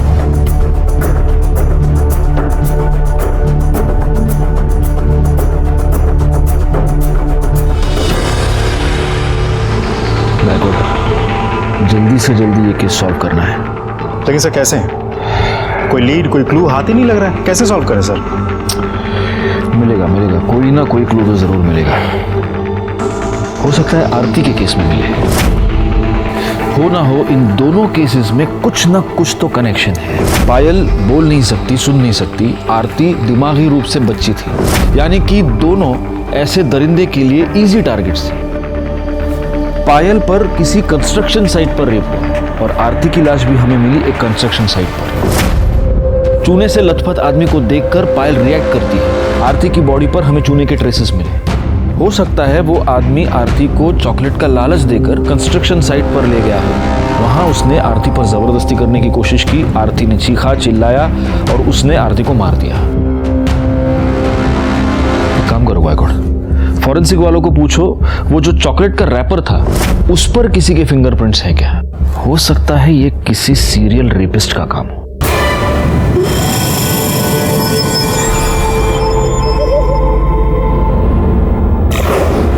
आपको ऐसे नहीं लगता कि आपके बेटे का घर बसाने की आपकी इच्छा ने ही आरती की जान ले ली? क्योंकि अगर आप मोहित और आरती की शादी नहीं करवाते तो आज आरती अपने माँ बाप के घर में होती, जिंदा होती, खुश होती।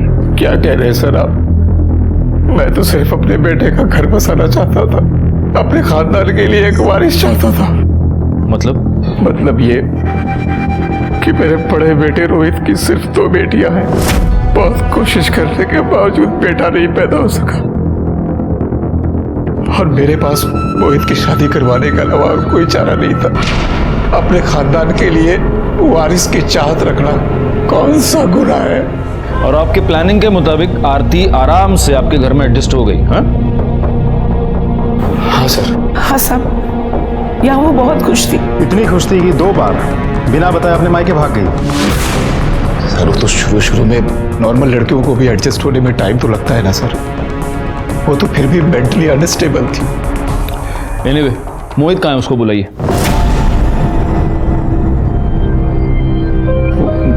वो तो नहीं है सर। नहीं है मतलब? कहाँ गया?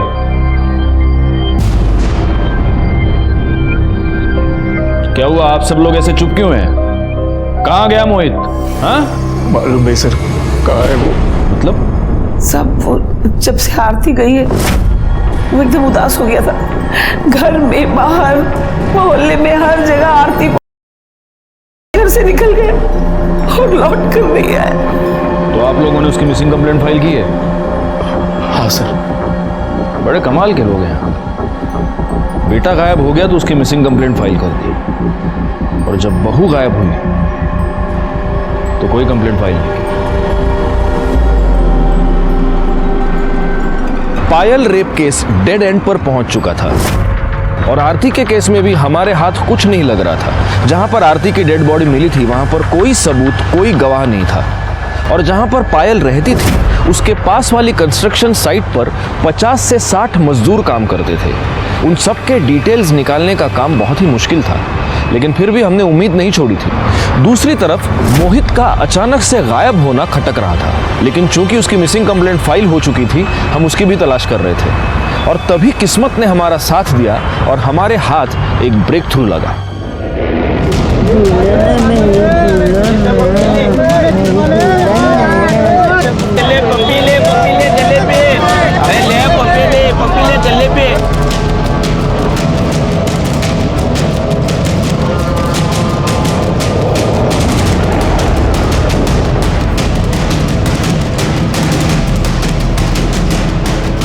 पागल है क्या है?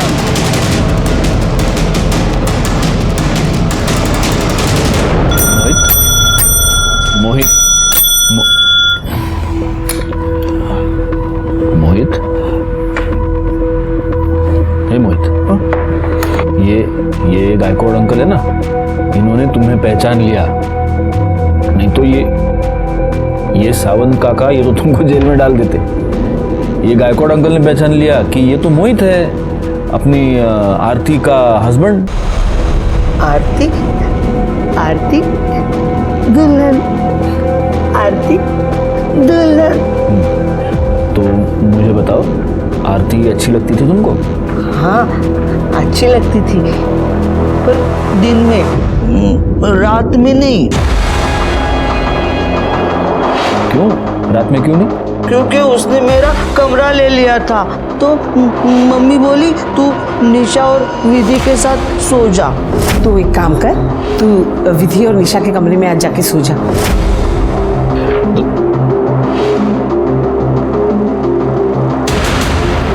मतलब उस दिन के बाद तुम और आरती उस कमरे में साथ में कभी नहीं सोए?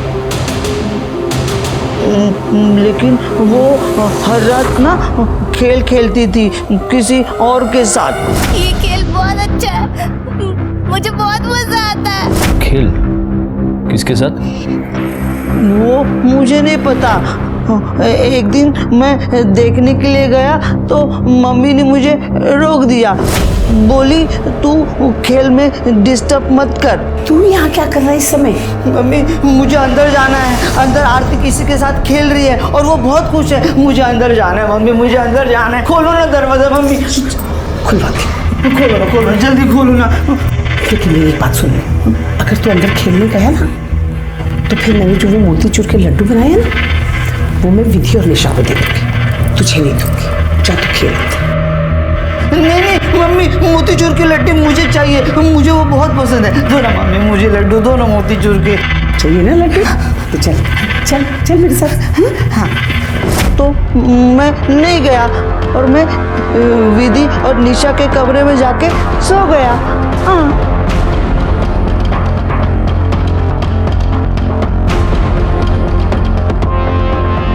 गायकवाड़, खेल समझ रहे हो गायकवाड़? मतलब इस खेल के नाम पर धर्मचंद की फैमिली में कोई क्राइम हो रहा था और अब पूरी की पूरी फैमिली हमसे ये छुपाने की कोशिश कर रही है।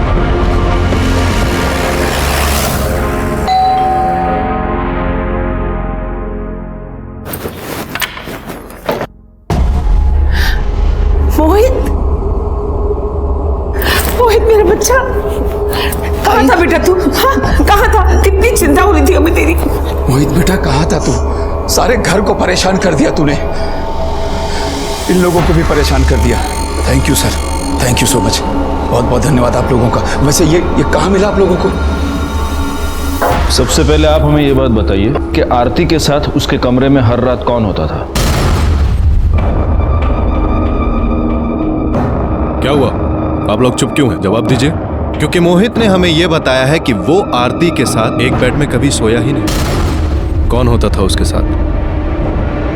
अरे साहब, ये तो कुछ भी बोलता है, खाली दिखने में बड़ा है, दिमाग तो इसका 10 साल के बच्चे जैसा है, कुछ भी बोलता रहता है ये। अच्छा, धर्मचंद जी, आपको वारिस चाहिए था, तो जब आपको लगा कि मोहित लायक नहीं है तो आपने रोहित को भेज दिया आरती के साथ, है ना?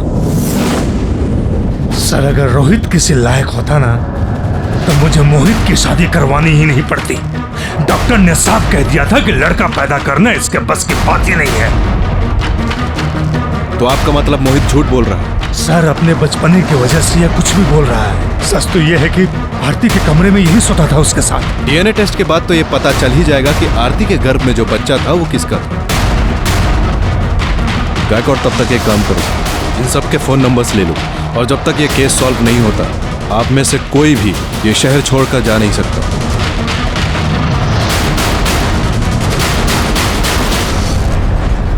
गायकवाड़, इस मोहित की मेंटल कंडीशन ऐसी नहीं है कि वो कोई प्लानिंग कर सके। जरूर ये घर वाले हमसे कुछ छुपा रहे हैं। मतलब मोहित ने आरती के साथ कुछ नहीं किया और रोहित को सिर्फ बेटियां हैं, वो बेटा पैदा नहीं कर पाया। तो कहीं ऐसा तो नहीं कि बेटे के लालच में इस धर्मचंद ने ही आरती को प्रेग्नेंट कर दिया हो या किसी और से करवाया हो? तो आपका मतलब है कि आरती को प्रेग्नेंट करने के लिए उसने किसी को पैसे दिए होंगे? हो सकता है। एनीवे, देखते हैं कि मोहित के डीएनए रिपोर्ट में क्या निकलता है। तब तक एक काम करना, इन सब की मोबाइल लोकेशन निकालो और ये चेक करो कि जब आरती का मर्डर हुआ तब इनमें से कोई उस कंस्ट्रक्शन साइट के पास था क्या? यस सर, पायल के घर के पास जहाँ वो खेलती है वहाँ पर एक घर का रिनोवेशन चल रहा है। सर, वहाँ पे एक मजदूर है प्रफुल्ल, वो पिछले 1 महीने से काम पे नहीं आ रहा है और उसका फोन भी स्विच ऑफ है। नहीं, लेकिन अगर वो 1 महीने से काम पर नहीं आ रहा है तो ये बात हमें पहले पता नहीं चली। सर, अब तक हम कंस्ट्रक्शन साइट देख रहे थे, घर का रिनोवेशन हमने कंसिडर ही नहीं किया। Mummy,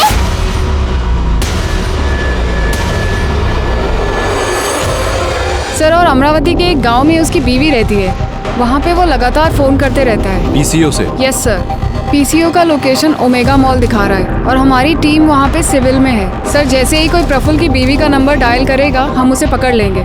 good. सर, ये डीएनए। सर, रिपोर्ट के मुताबिक आरती के पेट में जो फिटस था उसका डीएनए मोहित के डीएनए से 50% मैच होता है। इसका मतलब जिसने भी आरती पर जबरदस्ती की है वो मोहित का ही फैमिली मेंबर है। मतलब ये धर्मचंद हमसे कुछ छुपा रहा है। ये दूसरा लेटर क्या है? सर, मैंने खोला नहीं, इस पर आपका नाम लिखा है।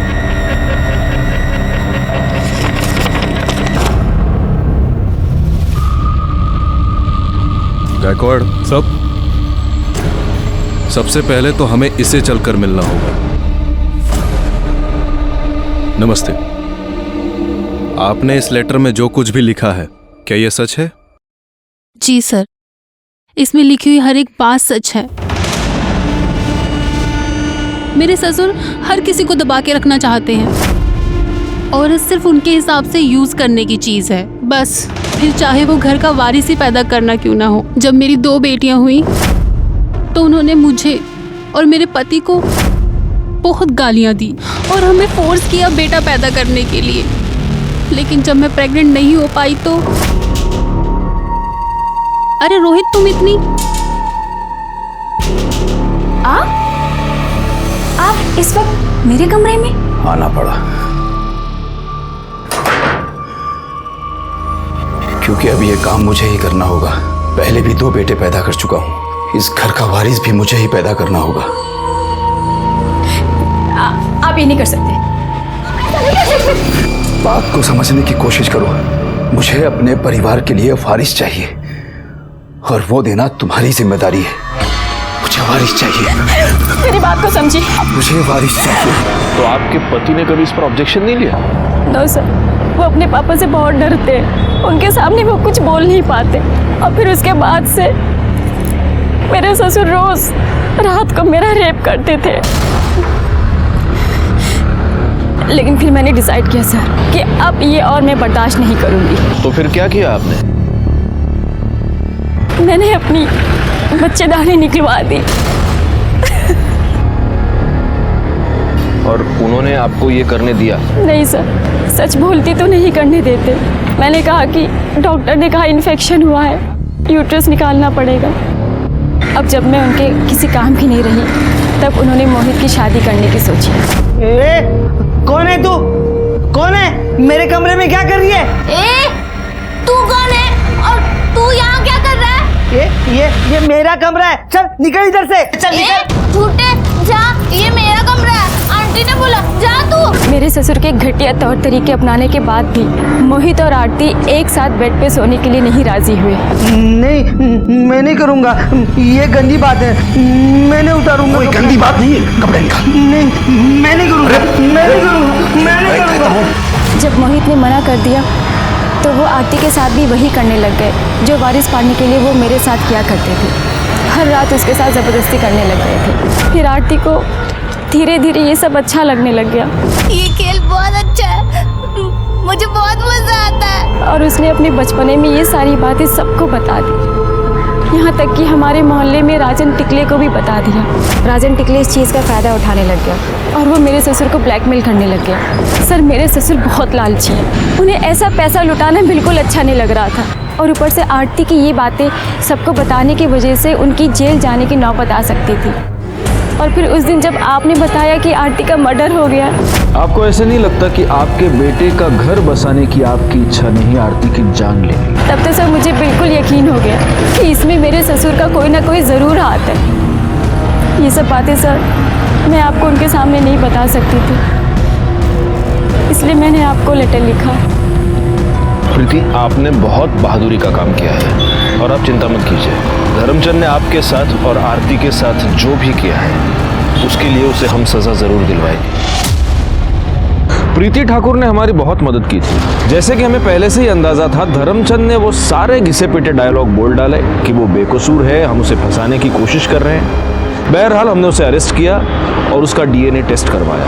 हालांकि हमारे सामने ये प्रॉब्लम अभी भी थी कि अगर धर्मचंद का डीएनए मैच भी हो जाता तो ये साबित करना मुश्किल था कि आरती का मर्डर उसने किया है। तभी डीएनए टेस्ट के रिपोर्ट सामने आए और ये साबित हो गया कि आरती के पेट में जो फीटस था वो धर्मचंद का ही था।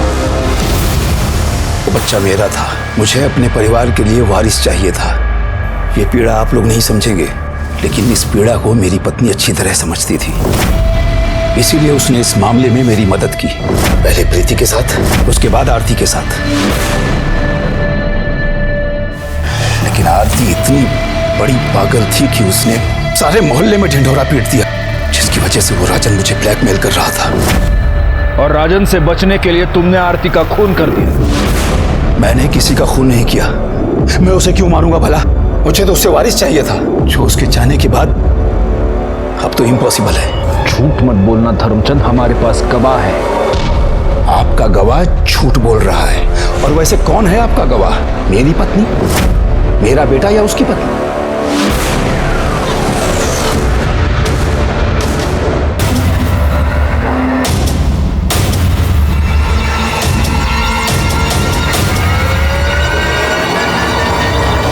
हम मत कर रहे हैं।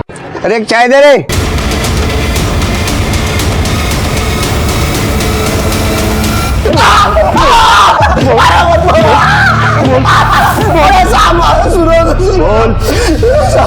आप जिस लड़की के बारे में बोल रहे हो मुझे जानता भी नहीं साहब। 12 साल की बच्ची को तू लड़की बोलता है, हा? इसका डीएनए टेस्ट करवा। पायल के पेट में जो गर्भ मिला उसे मैच करके देखो। लेकिन तुझे मैं एक बात बताता हूँ, अगर तेरे डीएनए टेस्ट का रिपोर्ट पॉजिटिव आया तो उसके बाद गायकवाड़ तेरे को इतना मारेंगे कि तेरे 2 पैरों पे तू कभी जिंदगी में खड़ा नहीं हो पाएगा। इसलिए मेरी एक सलाह है कि जो भी है अभी सच बता दे, गायकवाड़ का गुस्सा बहुत खतरनाक है। सब बताता हूँ सब। मैं बहुत दिनों से सोच रहा था, वो उधर ही बाजू में खिलती थी गार्डन में, तो मैंने चॉकलेट का लालच देके उसे फंसा लिया सर। मैं जानता था साहब वो गूंगी बहरी है, वो किसी को कुछ बता नहीं पाएगी, इसलिए मैं ये मौका हाथ से जाने नहीं देना चाहता था सर। साहब माफ कर दो, गलती हो गई मुझसे। साहब आरती के बारे में बता। आरती को ही तूने मारा ना? आरती को भी चॉकलेट का लालच दिखाकर तू कंस्ट्रक्शन साइट पर ले गया, उसके ऊपर रेप करने की कोशिश की। जब वो चीखी चिल्लाई तो तूने उसको भी मार दिया। सच में मैंने किसी को नहीं मारा साहब। साहब सुनो साहब, आरती के बारे में हम कुछ नहीं जानते साहब। ये तो साबित हो गया कि पायल का रेप प्रफुल्ल ने किया था यह भी साबित हो गया कि धर्मचंद आरती पर रेप किया, पर यह कैसे साबित होगा कि आरती का मर्डर किसने किया? मर्डरर ने कुछ ना कुछ गलती तो की ही होगी। एक काम करो, पता करो कि किसी दुकान पर आरती चॉकलेट लेने गई थी क्या, क्योंकि हो सकता है कि जो मर्डरर है वो चॉकलेट का लालच दिखाकर आरती को अपने साथ ले गया हो। सब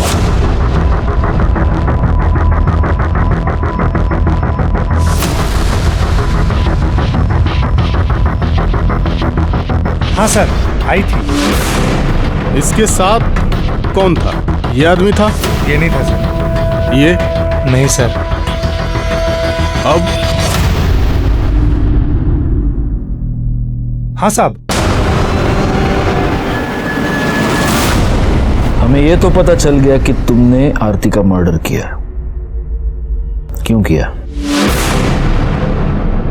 तुमने आरती को इसलिए मारा क्योंकि तुम अपने ससुर से बदला लेना चाहती थी। तुम नहीं चाहती थी कि धर्मचंद को उसका वारिस मिले, तुम ये चाहती थी कि धर्मचंद जिंदगी भर वारिस के लिए तड़पता रहे। कैसे मारा उसको, बताओ। उस दिन 2 सितंबर को मैं और आरती घर में अकेले थे। मैंने उसको ये लालच दिया कि मैं उसको उसकी फेवरेट चॉकलेट दिलाऊंगी और अपने साथ लेके चली गई। मुझे ये भी पता था कि कंस्ट्रक्शन साइट बहुत टाइम से बंद पड़ी है। मैंने उसको उसकी फेवरेट चॉकलेट दी और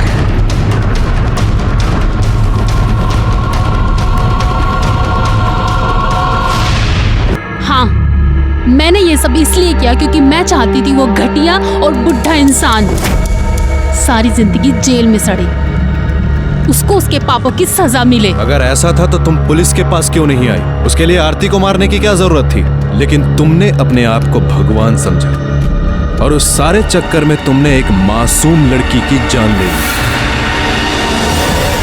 हमारी ये थ्योरी गलत साबित हुई कि आरती और पायल के केस के बीच कोई कनेक्शन है। इन दो बच्चियों के बीच सिर्फ एक ही कनेक्शन था कि ये दोनों डिसेबल थी। ऐसे बच्चों के साथ हमें हमदर्दी होनी चाहिए, लेकिन यहाँ पर उन्हें शिकार बनाया गया। प्रफुल्ल ने पायल पर रेप किया और प्रीति ठाकुर ने आरती को धर्मचंद से बदला लेने का जरिया बनाया और धर्मचंद ने वारिस पाने का। जब तक ऐसे अमानवीय लोग हमारे समाज में हैं, ऐसे बच्चों के पेरेंट्स और गार्जियंस को सतर्क रहने की बहुत जरूरत है, क्योंकि ये बच्चे गुनाह की दस्तक को समझ नहीं पाते, उसे आपको समझना है। मैं सीनियर इंस्पेक्टर राजेश यादव आपसे विदा लेता हूं। दोबारा मिलूंगा, तब तक सतर्क रहिए और देखते रहिए क्राइम पेट्रोल दस्तक, क्योंकि मकसद बताना नहीं, बचाना है। जय हिंद। क्राइम पेट्रोल के और भी दिलचस्प कहानी देखने के लिए हमारे चैनल को सब्सक्राइब करें और बेल आइकॉन दबाना न भूलें।